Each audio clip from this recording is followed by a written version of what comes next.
Welcome back to ప్రజా engineer syndicate సొంతిల్లు.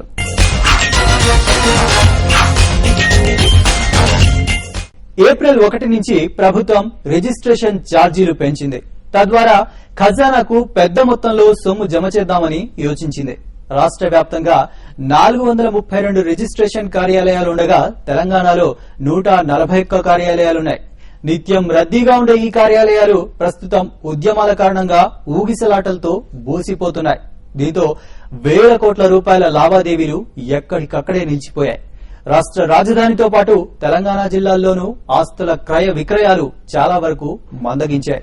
దీంతో తెలంగాణ వ్యాప్తంగా గతేడాదితో పోలిస్తే రిజిస్ట్రేషన్స్ ఆదాయం సుమారు 50% వరకు క్షీణించింది.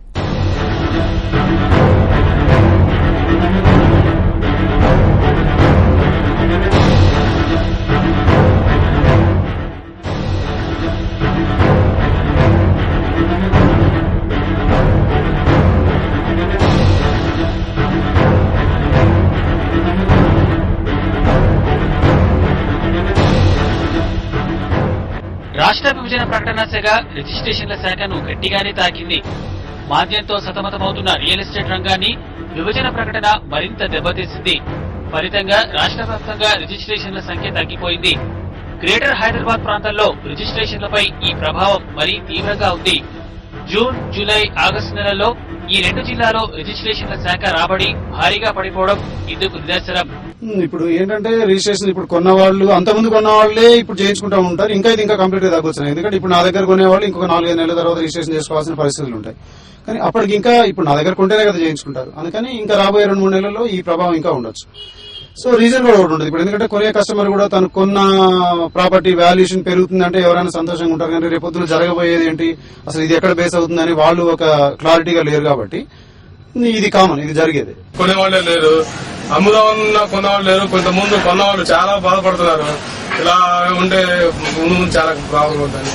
రాష్ట్ర విభజన ప్రకటనపై జూలై 31న వెలువడినప్పటికీ 2 నెలల ముందు నుంచే హైదరాబాద్, రంగారెడ్డి జిల్లాలకు సంబంధించి స్థిరాస్తి లావాదేవీల్లో స్తబ్దత ఏర్పడింది.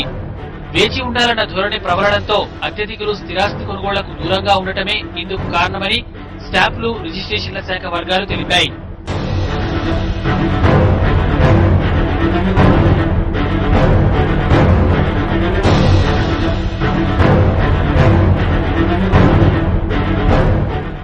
గత ఏడాది ఆగస్టులో 139,52 లక్షల రూపాయలుగా ఉన్న రంగారెడ్డి రెవెన్యూ జిల్లా ఆదాయం ఈ ఏడాది ఆగస్టులో 112,52 లక్షల రూపాయలకు పడిపోయింది.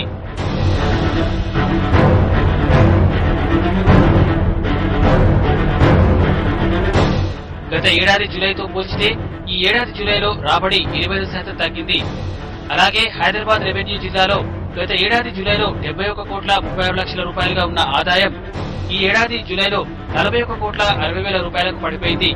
గత ఏడాది జూలైతో పోల్చితే ఈ ఏడాది ఆగస్టు రాబడి 40%కి పరిమితం కావడం గమనార్హం.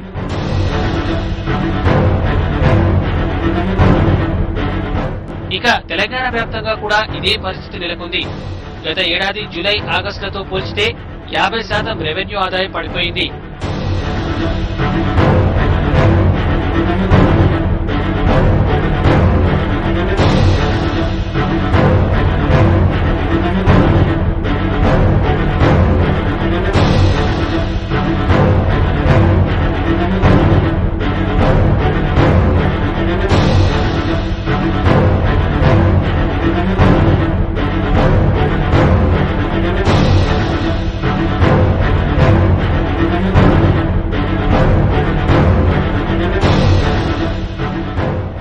సమైక్యాంధ్ర ఉద్యమం వల్ల స్టాంప్స్ అండ్ రిజిస్ట్రేషన్ శాఖ ఆదాయానికి భారీ స్థాయిలో గండిపడింది. రాష్ట్ర విభజన నేపథ్యంలో సీమాంధ్రులు స్థిరాస్తుల కొనుగోలుకు ఆసక్తి చూపుతారని, ఆ మేరకు ఇక్కడ లావాదేవీలు పెరిగి ఆదాయం బాగా సమకూరుతుందని ఆ శాఖకు చెందిన వారు భావించారు. అయితే అందుకు విరుద్ధంగా సీమాంధ్రలో సమైక్య ఉద్యమం ఊపందుకోవడంతో రిజిస్ట్రేషన్ల శాఖ ఉద్యోగులు కూడా వారితో జత కలిశారు. దీంతో రిజిస్ట్రేషన్లన్నీ ఎక్కడికక్కడ నిలిచిపోయి రెవెన్యూ ఆదాయం పడిపోయింది. దీంతో స్టాంపులు, రిజిస్ట్రేషన్ల ద్వారా ప్రభుత్వానికి రావాల్సిన ఆదాయంలో 336 కోట్ల రూపాయల మేర గండిపడింది.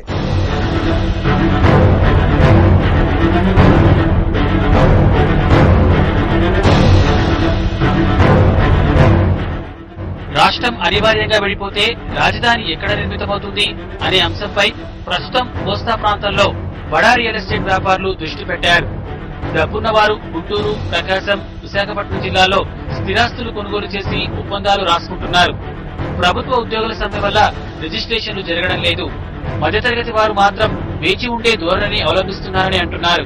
ప్రాసెస్ అయిపోయి ఇక్కడ బిల్డర్స్ కూడా చాలా ఇబ్బంది పడేది ఏంటంటే కన్స్ట్రక్షన్ ఆపుకుని కూడా కూర్చున్నాం, ఫండ్స్ ఫ్లో రావట్లేదు. ఎప్పుడైతే రిజిస్టర్ ఆఫీస్ ఓపెన్ అయ్యే అప్పుడే రిజిస్ట్రేషన్ అవుతాయి, అప్పుడే ఫండ్స్ వచ్చి కాంట్రాక్టర్స్ పే చేయడం, ప్రోగ్రెస్ ఇంకా ముందుకెళ్ళడం అవుతుంది. ఈ 50 days వల్ల చాలా ప్రోగ్రెస్ ఆగిపోయి ఎంటైర్ స్టేటే ఒక 1 year 2 years బ్యాక్వర్డ్ వెళ్ళిపోతుంది అని ఒక ఫీలింగ్ ఉంది. సీమాంధ్రలోని ఇతర జిల్లాలో కొనుగోలు ఒప్పందాలు పెద్దగా జరగడం లేదు. జూలై మొదటి వారంలో సీమాంధ్ర జిల్లాలో కొన్ని రిజిస్ట్రేషన్లు జరిగినా సమైక్య ఉద్యమ హోరుతో సిబ్బంది సమ్మె వల్ల ఆ తర్వాత పూర్తిగా నిలిచిపోయాయి. సమ్మె దెబ్బతో ఇక్కడ జూలై నెలలో సుమారు 70% దాకా రెవెన్యూ ఆదాయానికి గండిపడింది. సుమారు 2 నెలలుగా కొనసాగుతున్న సమ్మె ప్రభావంతో ఆగస్టు నెలలో ఇటువంటి రిజిస్ట్రేషన్లు జరగలేదు. ప్రస్తుతం అందరి దృష్టి హైదరాబాద్ పైనే ఉంది.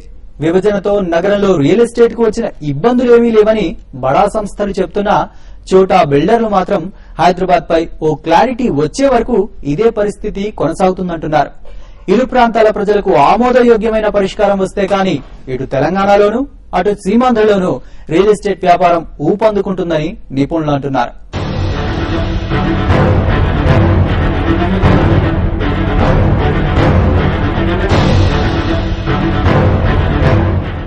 ఇది ఈ వారం ప్రజా ఇంజనీర్ సిండికేట్ సొంతీలు విశేషాలు. వచ్చే వారం సొంతీలు కార్యక్రమంలో మళ్ళీ కలుద్దాం. అంతవరకు సెలవు, నమస్తే.